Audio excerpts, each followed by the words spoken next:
Olá, seja muito bem-vindo a essa edição. Você acompanha agora as principais notícias do Brasil e do mundo. Com a aproximação das férias e festas de fim de ano, os hemocentros de todo o país alertam para a redução da oferta de sangue. As instituições pedem às pessoas que antecipem a doação para abastecer os estoques. A Organização Mundial da Saúde considera ideal que no mínimo 3,5% da população doe sangue. De acordo com o Ministério da Saúde, no Brasil, apenas 0,25% da população doa sangue. A proporção representa 14 doadores a cada 1.000 habitantes. O sangue doado é utilizado por pacientes com câncer ou com doenças hematológicas, por pessoas que se submetem a cirurgias de grande porte, operações de caráter emergencial e nas intervenções seletivas. Para facilitar a captação de doadores, o Ministério da Saúde criou no ano passado o aplicativo Hemovida. A ferramenta torna disponível a carteira virtual do doador com informações de registro pessoal e saúde, úteis em situações de emergência e o histórico de doações.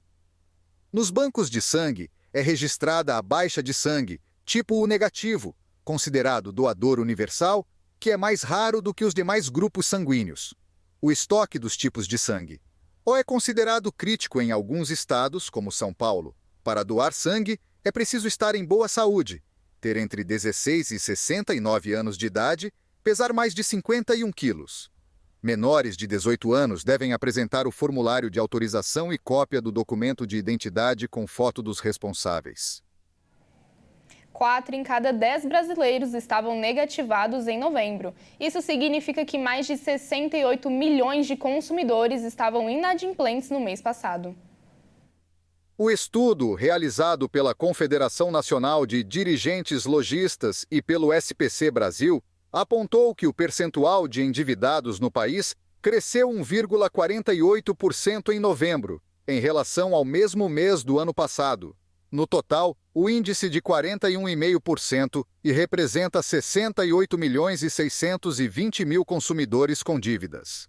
A expectativa é que, com a entrada do 13º e da renda extra do final do ano, os consumidores priorizem o pagamento das dívidas.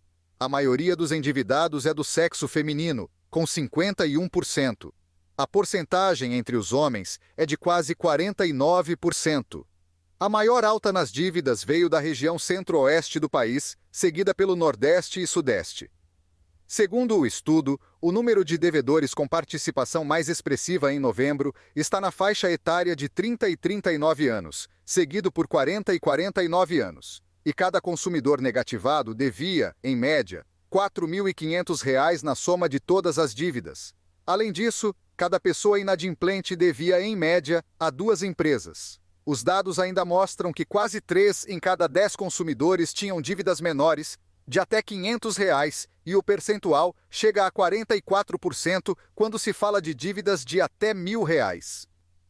A França estabeleceu um toque de recolher noturno na ilha de Mayotte, no Oceano Índico. O território ultramarino francês foi devastado por um ciclone que pode ter deixado centenas de mortos.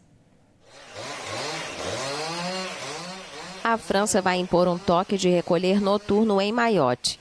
Segundo o balanço mais recente, o ciclone Chido deixou pelo menos 34 mortos confirmados quando atingiu a ilha e o arquipélago vizinho no domingo. Mas as autoridades temem que haja mais centenas de vítimas e possivelmente milhares, um número que só poderá ser verificado nos próximos dias, quando os destroços forem removidos e as estradas forem reabertas. O toque de recolher será aplicado das 10 da noite às 4 da manhã no horário local, como medida de segurança para evitar saques. O presidente francês Emmanuel Macron liderou uma reunião de crise na noite de segunda-feira, na qual descreveu a situação como uma tragédia e prometeu visitar Mayotte em breve.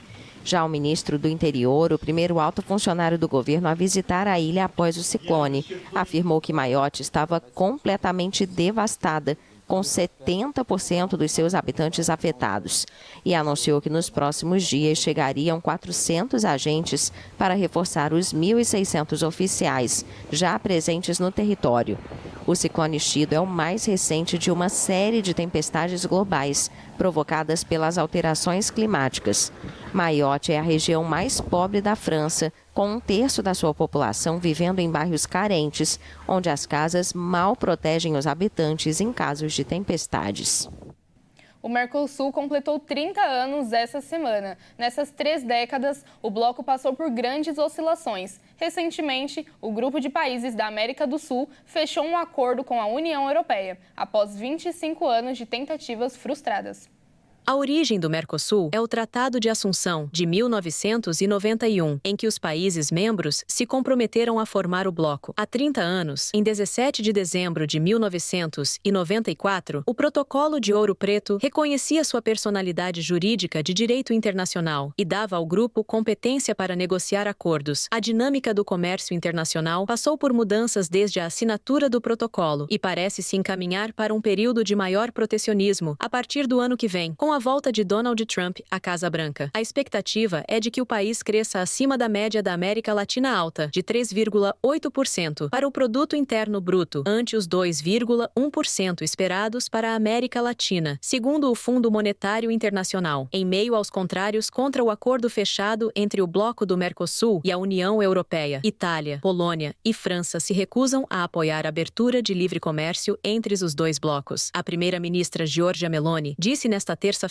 que a Itália não apoiará o acordo comercial entre a União Europeia e o Mercosul, finalizado este mês, a menos que seja ajustado de acordo com as solicitações de Roma. A líder italiana falou antes de uma cúpula da União Europeia em Bruxelas, também pediu uma discussão sobre a possível emissão de títulos comuns da União Europeia para financiar os gastos com defesa. Um homem foi flagrado tentando transportar uma geladeira em um ônibus no Rio de Janeiro. Tudo foi registrado pelos pedestres que estavam passando pela rua. O nosso repórter Anderson Nascimento vai trazer as informações. Um passageiro foi flagrado tentando embarcar em um ônibus lotado na freguesia Zona Oeste do Rio de Janeiro com uma geladeira. O homem tentou colocar o objeto pela porta traseira do veículo, mas foi impedido. A geladeira acabou não entrando no ônibus. Foi então que o motorista pediu para que o passageiro descesse. O homem, por sua vez, ficou irritado e chegou a brigar com o condutor do transporte. Uma pessoa que passava pela região filmou toda a situação do incidente. O ocorrido aconteceu nesta última quarta-feira. O Rio Ônibus, em nota, disse que esse tipo de transporte é irregular e que os motoristas são orientados a não permitir o embarque para priorizar o conforto e a segurança dos passageiros. Uma das maiores curiosidades geológicas são as rochas que desafiam a gravidade, dando a impressão que estão prestes a cair. Agora, além de atrações turísticas, os rochedos também nos ajudam a compreender sobre o risco de terremotos nas regiões. As rochas em equilíbrio precário. São formações geológicas que desafiam a gravidade. Apesar de aparentarem estabilidade, dão a impressão de que irão desmoronar a qualquer momento. Os rochedos são formados ao longo dos anos por fatores como a erosão, os movimentos das placas tectônicas ou até mesmo deslizamentos de terra. Elas são encontradas em diversas áreas montanhosas, principalmente em regiões sujeitas a terremotos. Essas formações geológicas instáveis são, em sua maioria, atrações turísticas devido à sua aparência impressionante e à oportunidade única de aprender sobre sua formação. As rochas, no entanto, não atraem a atenção apenas de turistas. Os sismólogos descobriram que os rochedos podem fornecer dados valiosos sobre a magnitude dos tremores e como o terreno reage aos abalos sísmicos. A queda de uma dessas rochas poderia alertar a necessidade de monitoramento da região, o que ajudaria a prever riscos de grandes abalos, além de melhorar os mapas que servem de base para os planos de desastres e construções civis.